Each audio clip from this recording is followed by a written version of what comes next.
Salut Mathieu, comment vas-tu? Ça va super bien. Et toi, Thomas? Je vais extrêmement bien.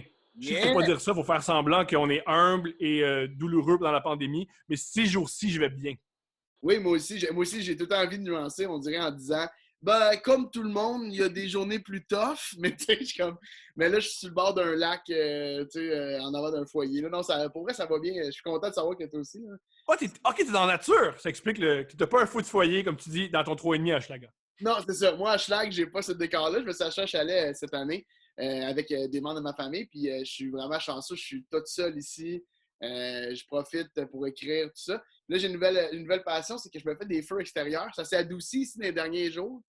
Là, je me fais des feux extérieurs, mon gars, puis j'écris. Je me prends, là, je suis comme un poète, là. Je m'écris, là, puis je mets une bûche. Je me lève juste pour mettre une bûche. Je m'étire, je reprends mon laptop, puis j'écris des affaires, là, tu sais, puis dans ma tête, je crée, tu sais, puis... Mais j'ai vraiment beaucoup de fun à faire ça. Oui, mais moi, je trouve que c'est la meilleure attitude. Il faut, quand on crée quelque chose, avoir l'effet d'enivrement, que ce qu'on a écrit, c'est la meilleure chose qui a jamais été créée. C'est super important. Ben, j'ai une pensée que ça fait longtemps que j'ai, puis que là, j'ai verbalisé pour la première fois le genre de podcast de Simon Gouache que j'ai fait avec Pinot. J'étais un peu gêné de le dire, mais moi, j'ai besoin que, puis ce n'est pas à la base, mais moi, j'ai besoin que mon art soit romantique. OK? J'ai besoin de ça. Pour moi, la création, la créativité, c'est de la romance. C'est de la romance avec les mots, avec un public, c'est plein de romances différentes, avec des notes de musique, tout ça. Fait que j'ai besoin des fois de créer cette romance-là, parce qu'en humour, c'est pas romantique, c'est pas nécessairement c'est pas la même romance qu'on est habitué de voir parce que c'est des jokes, c'est le rire, c'est niaiseux des fois, c'est absurde. Mais j'ai besoin, fait que des fois, moi, de m'asseoir là, sur le bord du feu, de sortir mon calepin de cuir, là, puis là, d'écrire dedans des idées, ça me fait du bien, puis j'ai le feeling que je suis en train d'être romantique, puis que mon humour a une rose dans la bouche, puis qu'on danse. Tu comprends-tu? Je comprends exactement. Je comprends. Puis je trouve ça génial que tu le. Je trouve pas le mot français, mais que tu l'embraces. Que moi, c'est mon style, puis je vais au maximum là-dedans. J'adore ça. C'est nouveau. C'est nouveau que je suis capable de faire. Des fois, je trouvais ça plate. Pourquoi que c'est pas plus romantique? Ben, rends-le romantique, parce que c'est vrai qu'à la base, écrire des jokes de faux ou des jokes absurdes, des fois, c'est pas l'affaire la plus romantique, mais on est capable de le rendre romantique, en fait. Mais tu es romantique. Je sais pas si je le suis dans la partie. Dans la partie. Attends. Je suis romantique. Ouais, je pense que j'ai une certaine romance dans ma vie, mais je sais pas si je le suis en couple. Mais dans la vie, Oui, parce que t'es-tu en couple en ce moment? non. Les gens romantiques sont pas en couple parce que ça brise. Oui, parce que moi, la raison pourquoi je suis en couple, c'est qu'on est deux cyniques. On est deux personnes froides qui se disent on aime ça, faire l'amour ensemble, puis haïr les mêmes affaires. Puis ça nous regroupe. Mais les romantiques, quand tu lis des trucs romantiques comme Victor Hugo, ça finit mal. Notre-Dame de Paris, il meurt à la fin. Notre-Dame de Paris, c'est deux cadavres, c'est pareil pour les misérables. Les vrais romantiques, ça finit mal. Fait que tu es un romantique. C'est vrai. J'adore ça. J'adore cette vision-là. Euh, Comment ça comme ça? Quand est-ce que tu tombes en amour avec l'humour? Très, très jeune. Très, très jeune. J'avais. Moi, à partir de 8 à 10 ans, moi, j'ai une famille bilingue où est-ce qu'on utilise beaucoup l'anglais. Donc, je disais que je voulais être comédien. À partir de 8 ans, j'ai dit à ma mère comédien. Je ne sais pas si à ce moment-là, c'est 8 parce ans. que. Ouais, 8 ans. Wow! Je voulais faire rire les gens, je voulais être comédien, je voulais jouer dans les émissions de télé que je voyais. J'avais déjà ça, mais je disais comédien parce qu'on dit comédien en anglais peut-être parce que c'est ce que j'entendais dans le vocabulaire autour de Tu moi. vois les acteurs, tu regardes des trucs à la télévision, puis tu fais moi, je veux être de ceux que quand ils arrêtent de parler, les gens se mettent à rire. C'est ça, exactement. C'était vraiment ça, c'était le feeling du rire que j'aimais. Puis je me rappelle qu'à 10 ans là, ou 11 ans, j'entends, toute la famille est là, puis moi, ça parle fort, c'est une grosse famille. Ça parle fort, puis là, ça dit le gouvernement, je me rappelle ça, là, mon père, il dit le gouvernement, il dit que ça coûte X. Finalement, ça finit par coûter XXX. Moi, j'arrive, je dis c'est vraiment un gouvernement de Q. Et là, Q3X, là, il y a un fou rire parce que c'est un petit gars de 11 ans qui pop quasiment dans l'arrière par rapport. Et ce feeling-là, je te le jure, là, j'invente rien, je le ressens encore. De tout le monde qui crie, qui tape sa table. Ben ouais, ils sont ça de où? Là, j'ai comme fait, oh mon Dieu, j'ai comme d'être chez Spider-Man, là, si je veux me faire piquer par l'araignée, puis là, j'ai comme dans ma tête, j'ai un super pouvoir, puis ça n'a jamais, jamais débarqué. Wow! Ouais. Est-ce que tu faisais des spectacles à l'école? Non, moi, j'étais beaucoup trop anxieux pour faire des spectacles. Même enfant d'être anxieux. Moi, j'ai 8 ans, là, l'âge que j'ai comédien, c'est l'âge où on a 8 ou 9 ans, l'âge qu'on a diagnostiqué, parce que dans ce temps-là, ça n'existait pas, diagnostiquer de l'anxiété. Mais c'est là où est-ce que mon trouble anxieux a commencé. Fait que moi, je faisais de l'insomnie à 8-9 ans. J'avais de la misère à dormir, j'avais de la misère à communiquer avec le monde. C'était super difficile. Je me créais une personnalité déjà très jeune. Déjà très jeune, ma mère, elle me disait que j'avais 2 êtres humains. Fait que quand la famille était là, j'étais un. Puis quand j'étais avec d'autres mondes, j'étais carrément autre chose. Puis j'avais déjà des mécanismes de défense. Tu sais, à 8-9 ans, c'est pas normal. Oh, wow! Ouais, OK. ouais. Quand tu dis diagnostiquer, c'est que avec le recul, tu as réalisé que tu étais anxieux ou il y a un professionnel de la santé qui a fait ah, tu es anxieux. En te pointant, parce qu'ils font ça, les psys. Ils Ouais, pointent le monde et ils leur donnent des diagnostics sur leur état mental. ils sont super rough. Mais en fait, c'est que j'avais un trouble, j'en parle dans mon spectacle, mais j'avais un trouble en particulier qu'on a juste essayé de traiter ce trouble-là pour autre chose. Puis beaucoup plus tard, ce trouble-là a été diagnostiqué comme étant un trouble anxieux. Puis là, ils ont fait ah, OK, finalement, c'était ça. Puis moi, à partir de là, j'ai plus jamais eu confiance en rien. J'ai même vu une psy quand j'étais jeune. Puis j'étais comme secondaire 2, je pense, j'ai vu une Mhm. psy. Secondaire 1, j'ai vu une psy. Puis j'étais comme j'étais pas capable d'y faire confiance. Elle a vraiment très fort, elle était super fine en plus, là. Mais j'étais comme pas capable. Je trouvais que j'avais le feeling qu'elle allait me donner quelque chose qui était pas vrai. Fait que, ouais. Qu'est-ce qui faisait que tu n'avais pas confiance aux autres? Est-ce que tu as vécu un traumatisme ou non? Non, c'est le feeling comme que ce monsieur-là, à base, je me rappelle d'y aller puis qu'il me disait que j'avais rien. T'as rien, ça arrive, c'est comme ça, tu sais. Puis j'étais comme, mais moi, j'étais vraiment. Puis moi, j'ai arrêté de parler, tu sais. Ma mère est venue voir mon spectacle de rodage. Puis c'est quasiment la conversation qu'on a eue après. Elle me disait quasiment, tu m'as appris des affaires, puis je trouve ça plat. Parce qu'elle dit, tu parlais pas, toi. Moi, je ne parlais pas de ces affaires-là. Moi, je pouvais vivre la plus grosse peine d'amour du monde, pleurer, pleurer, mais avant de remonter, mettons, à l'étage puis aller voir mes parents, j'avais pu me mouiller à la face, je m'essuyais, je m'assurais que mes yeux soient corrects. Là, je remontais. Je cachais tout à tout le monde, je mentais. Je voulais juste être moi dans ma petite bulle. Fait que là, après que ce monsieur-là, je sois là, puis que je fasse, hey, il y a ça, puis finalement, t'as rien. J'ai fait comme, ah ben, ça me sert plus à rien de partager des affaires. Ils disent que je suis fou, puis que j'ai rien. Fait que, pas que je suis fou, mais que je m'imagine des affaires. Bien sûr, ben oui, non, non, mais je comprends l'émotion. Ben oui. Wow! C'est ça qui est un truc dont on discute rarement. Un mauvais psy, c'est très dangereux. T'as tellement raison. C'est très dangereux. Mais en même temps, un mauvais psy ou une mauvaise connexion, peut-être. Un Peut-être mauvais qu'un psy, c'est pas bon. patient, Ça. mauvais psy, ouais, non, OK. Ben, Ali, tu dis pas à quelqu'un t'as rien. Tu discutes au moins. Mais tu dis jamais à quelqu'un t'as rien. Ça, on parle en 98. Fait, à la défense du docteur, c'était en Ben, 98. ils font ça depuis 1923, genre. Ouais.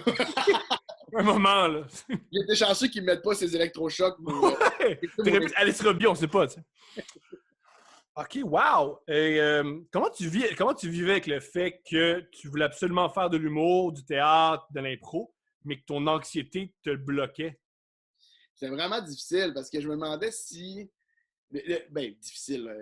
Comme Mhm. un enfant peut comprendre que les choses sont difficiles, mais je me rappelle de me dire, ah, un jour, je vais me faire confiance. Parce que, puis encore aujourd'hui, là, j'ai vraiment un problème de confiance. De faire, hey, je vais faire ça, puis no matter what, tu sais, je fais ça, puis on verra. J'ai encore de la misère à faire ça, qui est beaucoup mieux qu'avant, mais j'ai de la misère. Fait que, à ce moment-là, je me disais que ça va arriver.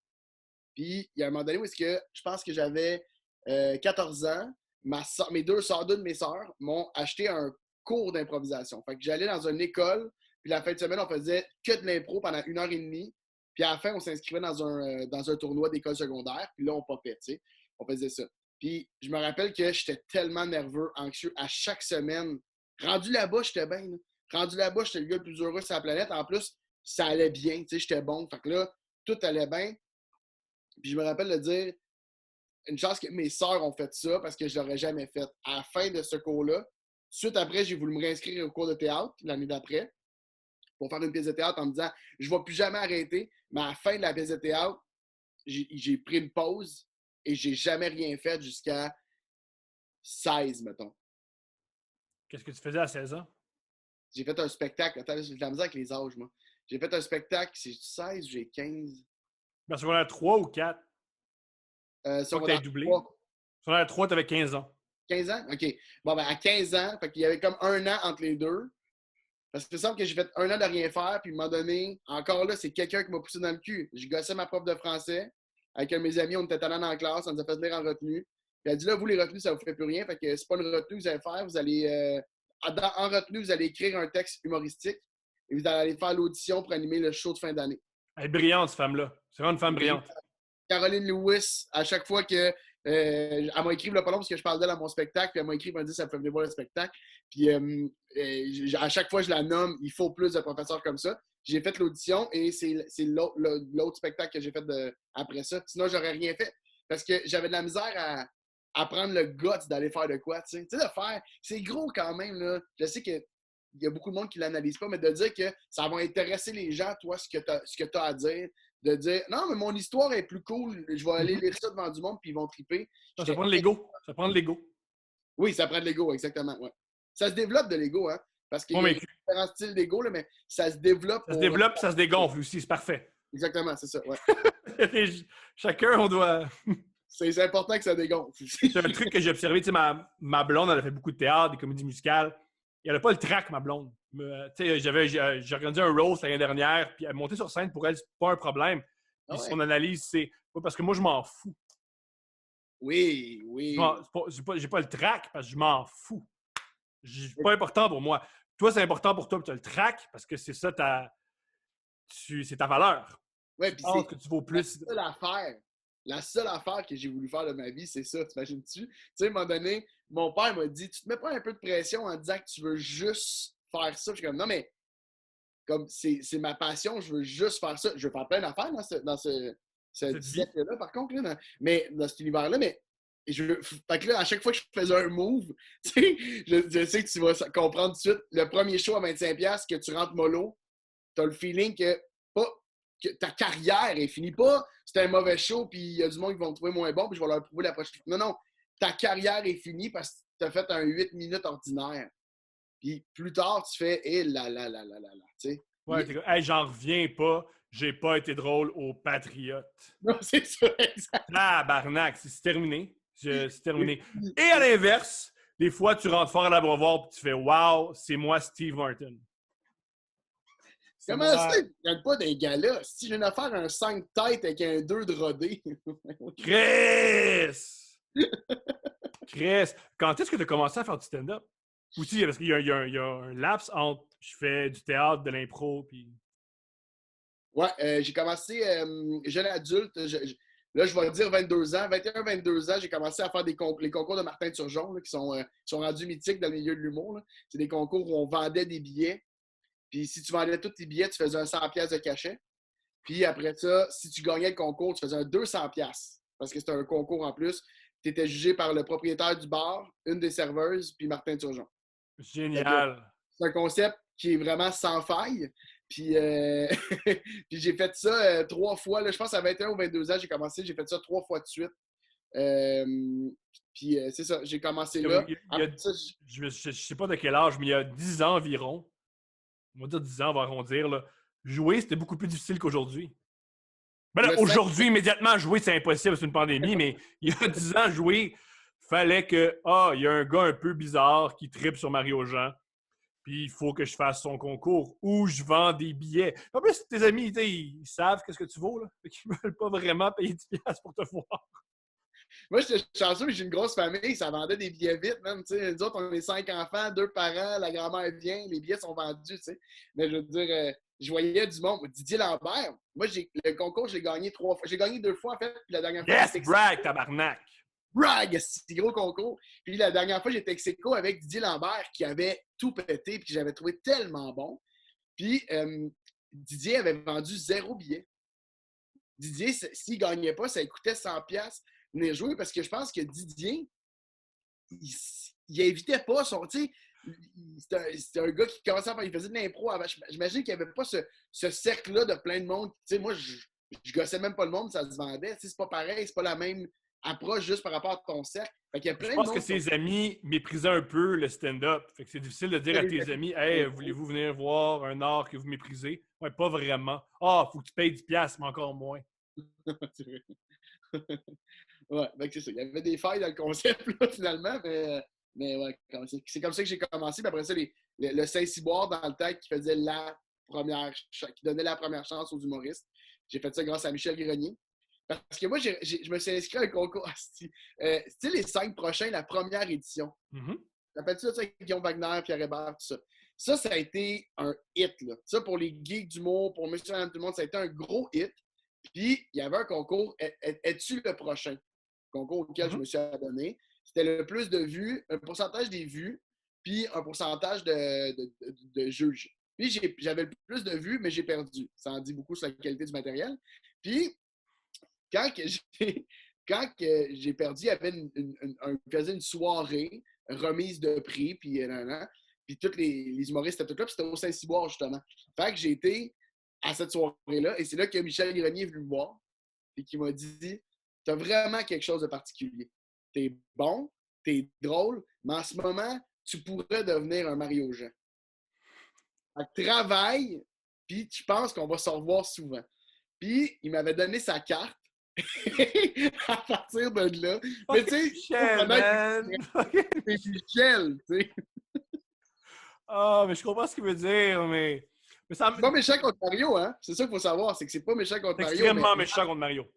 Non, je pense pas, moi. Non, oui, parce que... que... Oui, oui. Oui, parce que Mike et Mario se détestent. Fait que oui. Ouais, à cause de ce peut-être. Parce que Ah, moi, mais la moi, façon je l'ai c'est pas une question de c'est méchant pour Mario. Je trouve ça étrange, quelqu'un qui sort de scène, lui dire ça. Mais c'est brillant, parce qu'au moins, ça t'a cogné, ça t'a forcé à changer. Fait que c'est parfait. Oui, puis moi, je suis parti de là avec une carte. Et ça, cette carte-là, parce que Thomas, c'est tellement drôle qu'on parle de ça. Hier, en tout cas, je vais finir ça en premier, mais cette carte-là, c'est la carte avec les coordonnées de Michel. C'est ça qui m'a servi à faire les quatre autres affaires après. Je l'appelais pour tout. Je l'appelais pour booker un de mes shows. J'avais fait un show que je voulais ramasser des fonds pour une fondation quelconque. Je me crissais de la fondation. Je voulais faire des shows. Fait que j'ai booké tout par lui. Il m'a tout donné contact que je book, que je donne le bon prix parce que je voulais respecter les normes. Après ça, c'est lui qui m'a mis en contact avec Junior pour me plugger au Saint-Cyboire. C'est tout Michel au début. Je l'appelais, je le gossais. Parce que moi, au début, si tu me donnais ça, j'étais le fatigant là, qui prenait. J'essayais poliment toujours, mais si je pouvais rentrer. Michel m'a invité voir le show de Wagner en rodage. Il m'a emmené dans les loges. Guillaume, il a fait genre, t'es qui, toi? Tu sais, comme, on se connaît pas. À ce moment-là, je dis, allô, ben, c'est un jeune humoriste. Puis là, Michel, comme, oh, ouais, il est super fin. OK, bon show. Puis après ça, ils m'ont ignoré pendant 20 minutes, mais j'étais dans la loge. Je prenais des notes, j'apprenais, tu sais.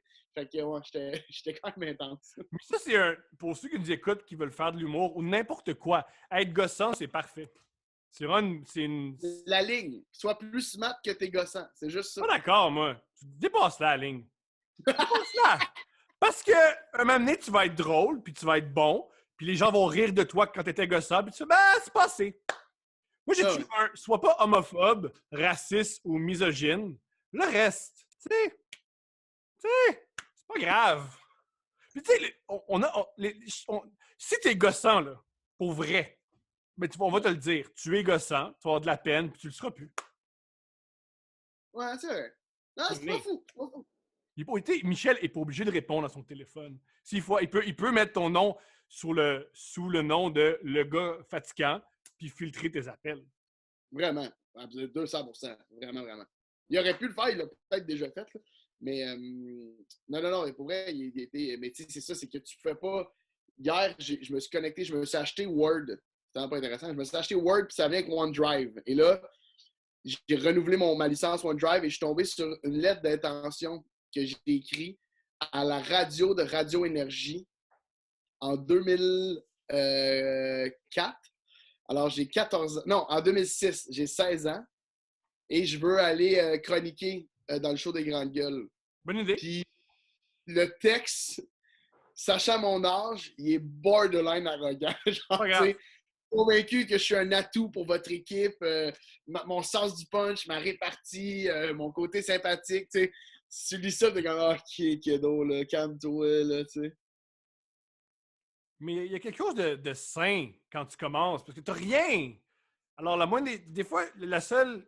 Quand tu commences, t'as deux affaires. Si t'as le talent, bien sûr, mais on oublie ça.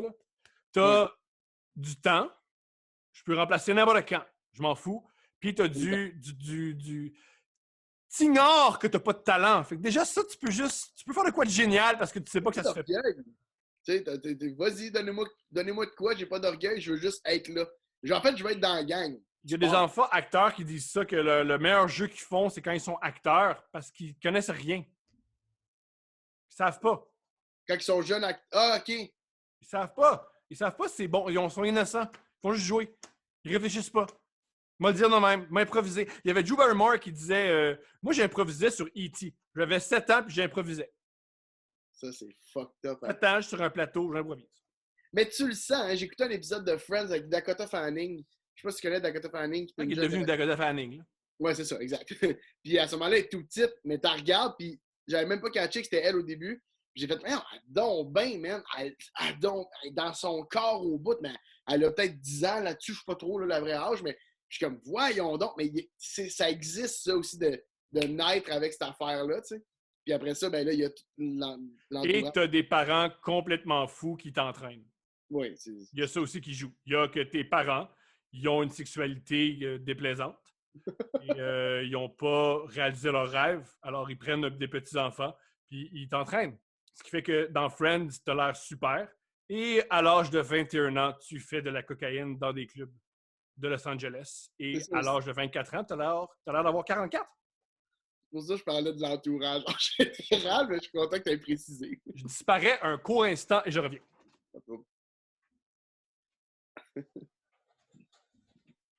Yeah! Me revoilà! Fait que voilà. OK, fait que là, tu tombes en amour avec l'humour. Let's go. OK, quand est-ce que ça commence à marcher? Quand est-ce que tu commences à pas être obligé de... Oh oui, tu me dis hier. Tu me dis hier, je vais revenir. Reviens-y. C'est la lettre d'intention. Ah, génial.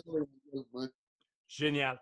Qu'est-ce que j'allais dire? Oui, quand est-ce que ça a commencé à mieux aller? Quand est-ce que c'est comme, OK, ça commence à être quelque chose. J'arrive à jouer un peu, j'arrive à...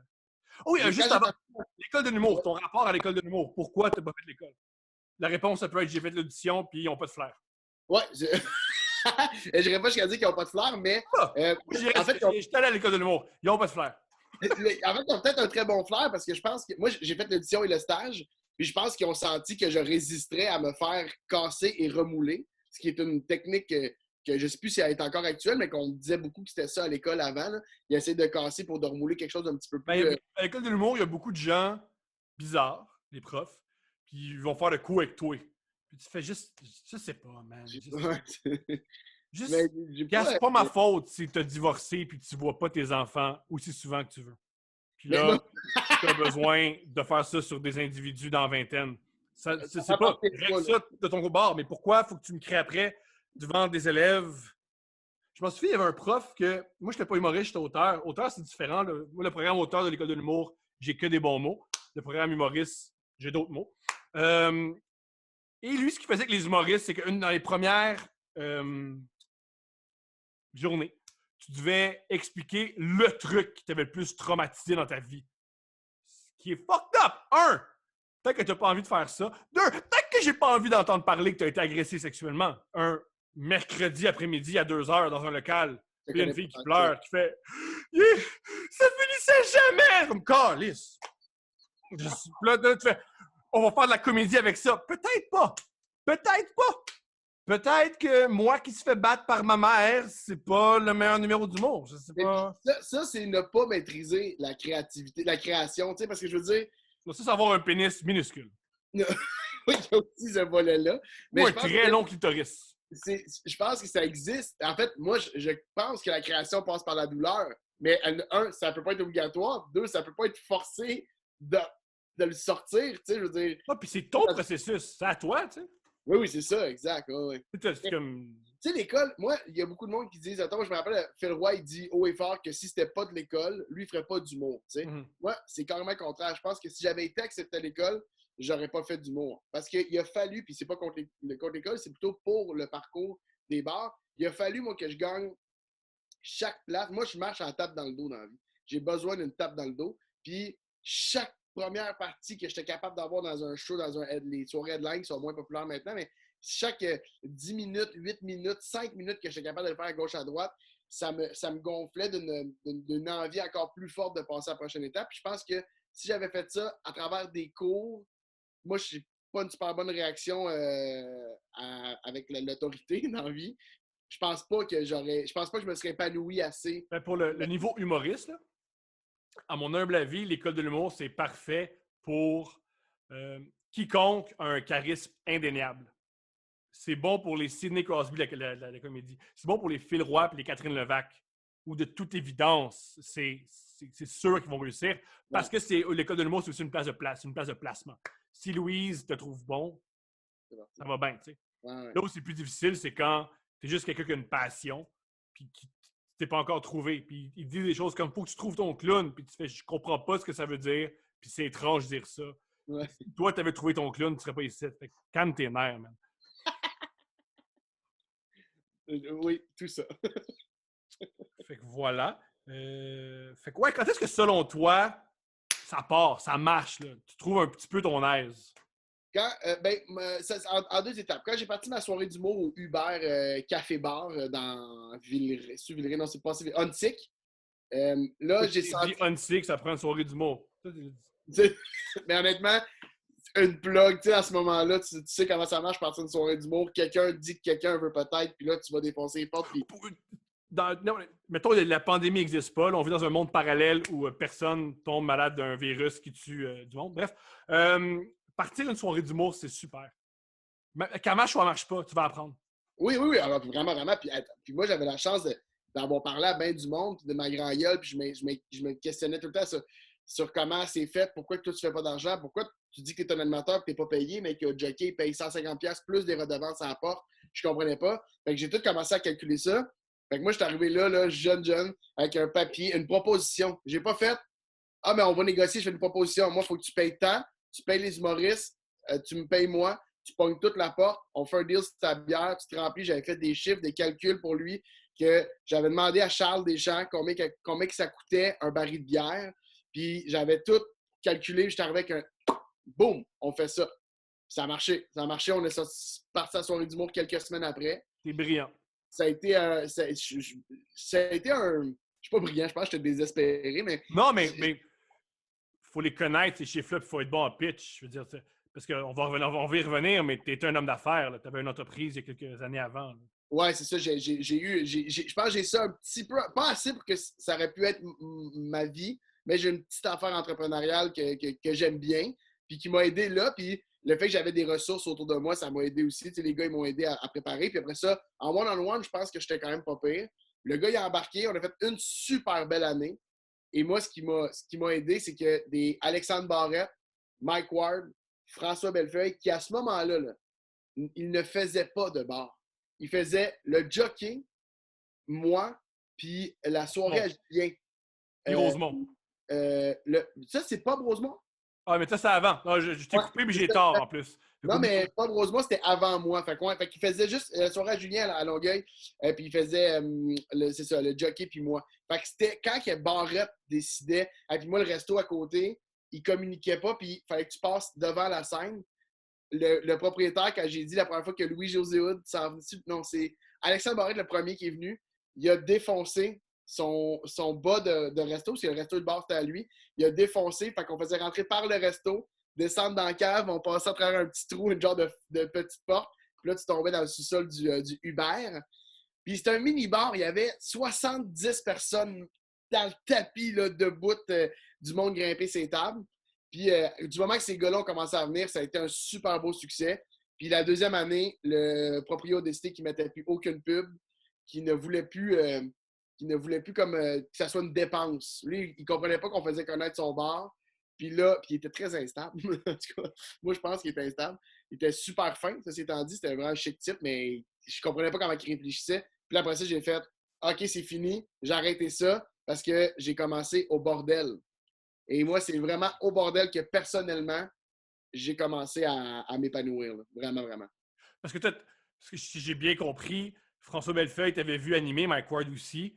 Ils se sont dit, moi, je veux un animateur comme Mathieu Pepper. Je veux quelqu'un qui s'adresse au public plutôt que « Hey, voici 7 minutes sur l'actualité de la semaine. » Exact. Ben, j'ai encore le print screen du message texte dans mon cell, puis je ne vais jamais, jamais effacer ça. Bellefeuille est venu au Uber, puis moi, à ce moment-là, on était très peu à faire du crowd work. Là.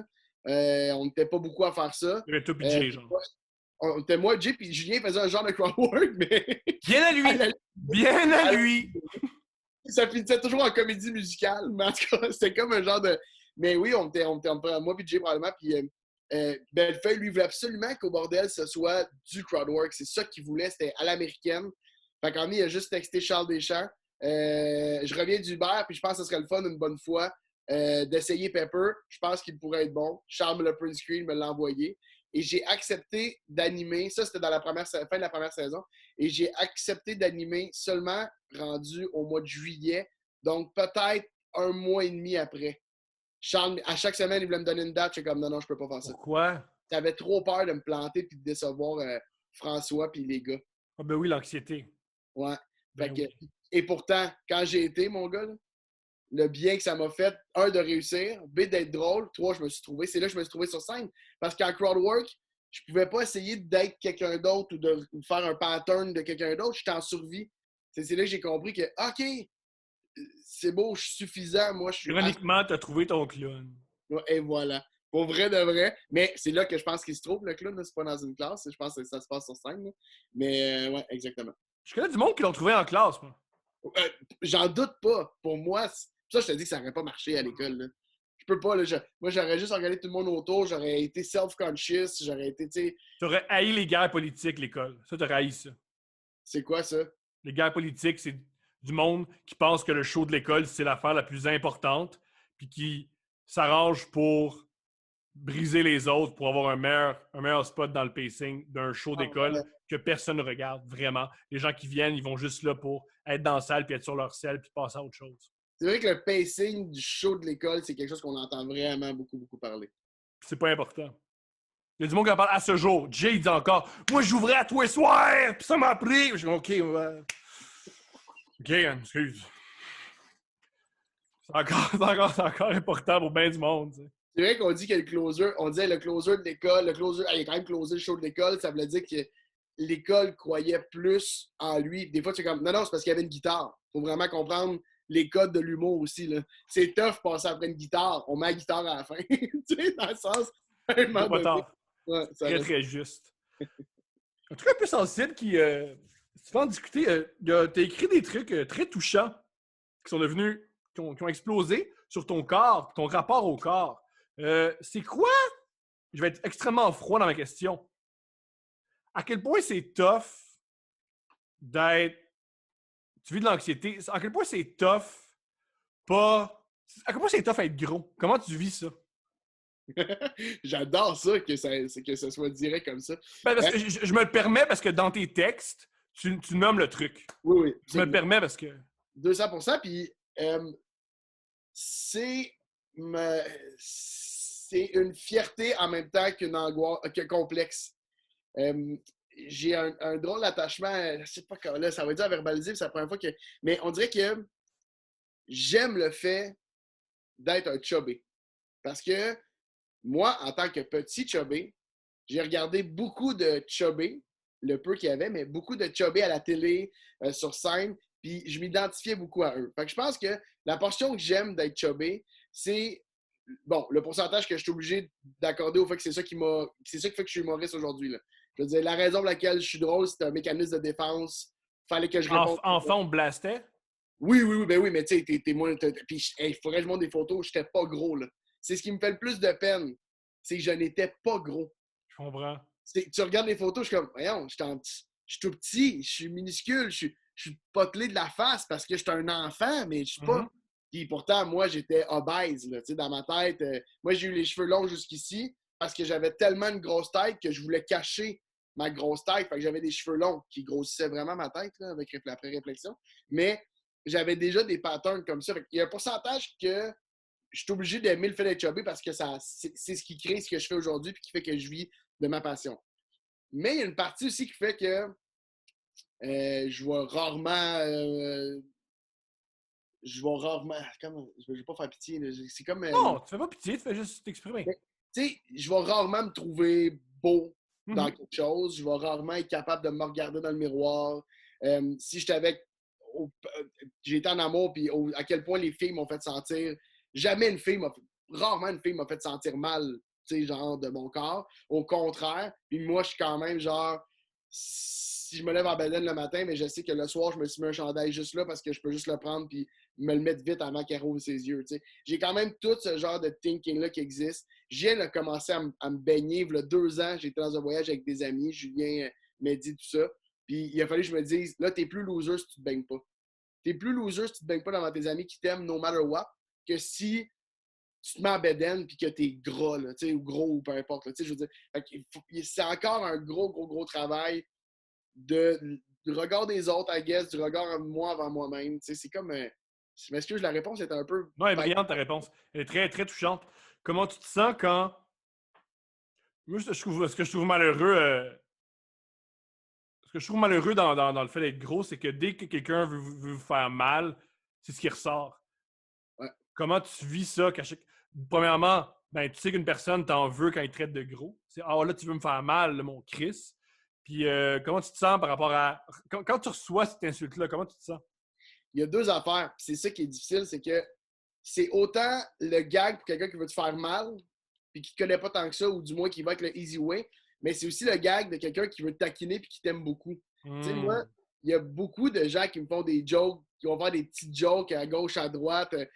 Pinot, mettons, on va faire une joke, on fait des lives ensemble.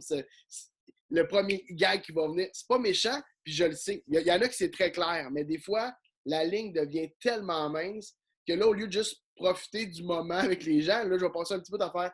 Fait que là, tantôt, lui, as-tu voulu me faire mal ou il a voulu me taquiner? Parce que moi, quand les gens veulent me faire mal, ça, là, ça vient de créer des gros troubles dans ma tête. Je comprends pas pourquoi les C'est gens intéressant ce que tu dis parce que ce qui fait mal, c'est pourquoi tu veux m'attaquer? Oui, oui, C'est quoi ça? C'est pas que tu me traites de gros, c'est que tu fais m'attaquer. Pourquoi tu veux que je me sente mal? C'est donc, qu'est-ce que je t'ai fait? Je t'ai fait quelque chose, puis là, ça part. Ouais, exact. Puis tu sais, je veux dire, en bout de ligne, dans la vie, je fais des jokes sur mon poids. J'en fais pas beaucoup parce que dans ma vie de tous les jours, parce que je veux pas normaliser les jokes sur le poids. Mais je suis à l'aise avec ça, puis dans le sens, je trouve ça cool, puis je trouve qu'il y a vraiment des bons gags de poids, ça me fait vraiment beaucoup rire, là, tu sais. Mais je veux dire, ça reste que faut comprendre que ça vient. C'est pas vrai. Tous les gros qui s'assument et qui disent qu'ils sont bien à 100%, oui, je le crois qu'il y en a qui réussissent à l'être, mais ça vient quand même avec il y a des petits moments d'angoisse et de crainte. Tu sais, on était avec les gars à tourner à Québec il y a 2 mois, puis on a une journée off, parce que c'est comme ça la tournée, puis on va, dans le jour, on va à marcher, la Galerie de la Capitale, je pense que ça s'appelle, le gros centre d'achat. À Québec? Ouais, avec des montagnes russes. Les gars, on fait des montagnes russes. Moi, je suis comme, hey, cool, ben ouais, on fait des montagnes russes. Et là, je vois le chariot, la montagne russe arrive, je fais, si, je rentre pas là-dedans. Attends, je pèse pas 500 livres, là. Tu comprends? Mais je fais. T'es pas malade, là. Non, puis je suis même pas obèse morbide, je suis pas, tu sais, je veux dire, fait que je me mets moi dans cette position, je fais. Et là, il a fallu que je le nomme au gars, puis tiens, c'est ma famille, ces gars-là, c'est mes frères, fait il n'y a pas de problème, mais il a fallu que je leur dise, je fais, hey, les gars, pour vrai, si cette barre-là ferme pas, je vais brailler. Et là, tout le monde a éclaté de rire, puis on a fait, ah, si, que c'est drôle. Ça m'a calmé un peu, mais Chris, au début, je fermais pas la barre comme faut. Fait que je pensais qu'elle bloquait à cause de mon poids. Mon gars, je suis devenu, là, j'étais de retour dans le cours d'école en 0,2 secondes. De la nuque à l'arrêt, j'étais trempé. J'étais comme, fuck. Puis j'ai compris qu'il fallait que je pousse puis qu'elle descendait. J'étais comme, ah, OK, phew. Je peux faire le manège avec mes amis. Mais j'ai 29 ans. Je suis pas supposé vivre ça. Je suis supposé avoir compris des affaires, tu sais. Mais overall, je vis quand même très, très bien avec ce code. Pourquoi c'était important d'écrire ces textes-là? Pourquoi c'était important d'en parler publiquement? Parce que, exactement pour ça, je pense qu'on c'est tellement beau de voir les mouvements de grossophobie, faire attention, mais c'est vide le 3/4 du temps. Parce que c'est que les gens maintenant connaissent un terme. Le terme, c'est la grossophobie. Puis moi, tu remarqueras, je ne l'ai jamais mis dans mon texte, grossophobie, parce que... Sous-texte, plutôt. Ouais, je n'étais pas en train de parler de grossophobie, j'étais en train de parler de quelqu'un un adulte qui a dit à un autre adulte, t'es gros pour y faire mal devant 100 personnes pendant que moi, ma job, c'était de rendre les gens heureux. Je faisais un spectacle. Pourquoi? C'est quoi? C'est de la méchanceté gratuite. Puis c'était quasiment plus un texte sur la méchanceté gratuite. Puis sur le fait que c'est quand même important d'encadrer les gens, que les gens sachent, si t'es un petit gros, que tu saches que ça peut t'arriver. Ça va peut-être te faire moins mal, mais que ça arrive. Puis les gens qui ne le sont pas, ben, disent que ça se fait pas. Peut-être que ça va empêcher 2-3 personnes de... Et aussi, parfois, tu publies des photos de toi, je trouve pas le mot, là, je veux pas dire érotique, là, parce que non, t'es pas Lisanne Nadeau. Pas, non, mais ouais. Tu publies des fois des photos de toi très, très belles, très artistiques et très jolies avec ton corps. Puis je trouve ça intéressant que tu fasses ça parce que tu répètes que tu peux avoir une sexualité, peu importe ton poids. Tu as le droit à cette tendresse-là, tu as le droit à cet érotisme-là, tu as le droit à ça, puis je trouve ça super beau. Et aussi, les gens qui aiment, parce qu'on oublie que dans la sexualité, tout le monde aime tout. C'est tout tu aussi, non seulement tu légitimises ton corps, mais tu légitimises les gens qui aiment ton corps. Parce que je trouve qu'il est malheureux aussi dans la grossophobie. Oui, il y a la partie avoir ce corps-là, mais aussi la partie de sentir pas normal d'aimer un corps différent des mannequins. Là. Ouais, c'est intéressant. Tu vois, j'avais jamais pensé dans ce sens-là. C'est intéressant aussi je sais pas s'il y en a. Je sais que Moi, je pense beaucoup à la masturbation, c'est mon fait que je pense à ces affaires. Je me mets à la place des personnes qui se masturbent. Ben là, mais si tu me masturbes avec des gens gros, je suis normal. Tu l'es.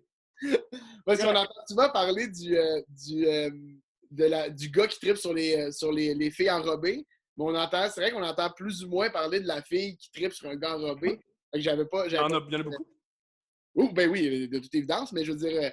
Ouais, mais on peut-tu juste. Je sais pas, il y a quelque chose. Tu sais, les photos, c'est drôle parce que tu as mis des photos, puis tout de suite, mon réflexe, je t'arrête de te corriger, puis j'en ai mis 2. Puis je sais c'est quelles les 2. Je pourrais quasiment te dire la date que je les ai postées parce que c'était tellement. Pour moi, c'est comme un gros move, alors que c'est rien, là. Mais pour moi, c'est un gros move parce que. Pas rien. C'est très. Ben, c'est un gros mot parce que tu es vulnérable. Parce que tu peux recevoir des messages de haine. Tu es vulnérable. C'est mis en position de vulnérabilité. Et c'est potentiellement humiliant. Ben, après ça, les gens peuvent faire ce qu'ils veulent. J'en ai reçu le message là, que moi, j'ai posté.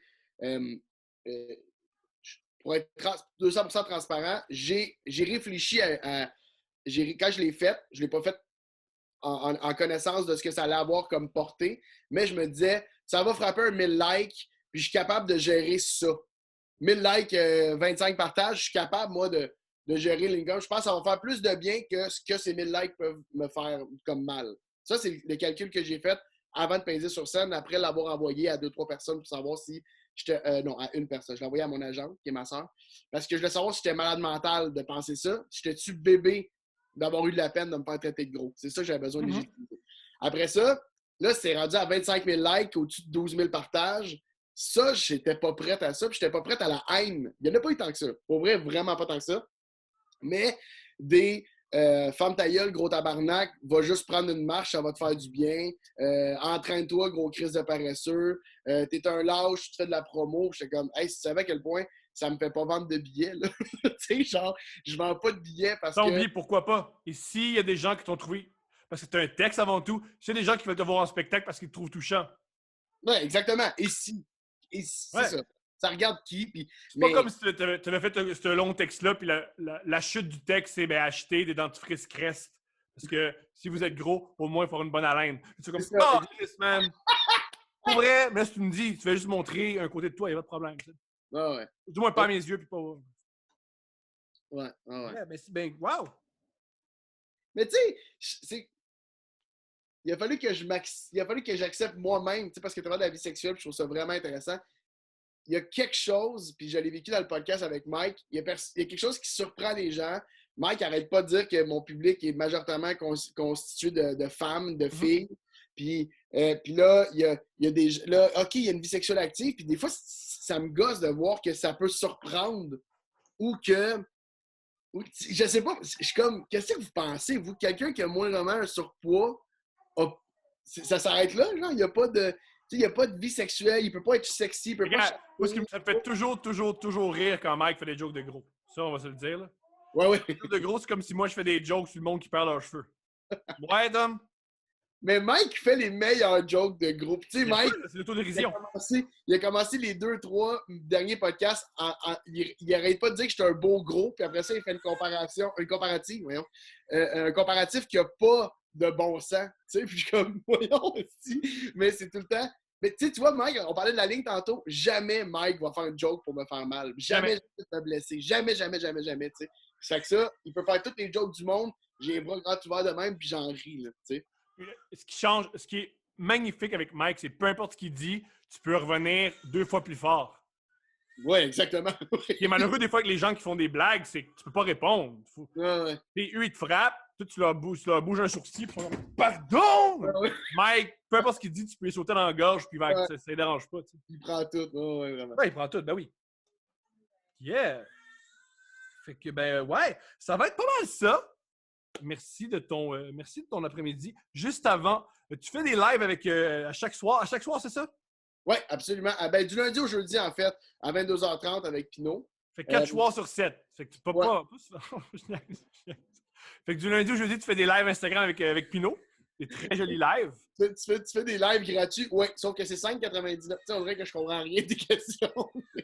Mais non, oui, c'est super cool.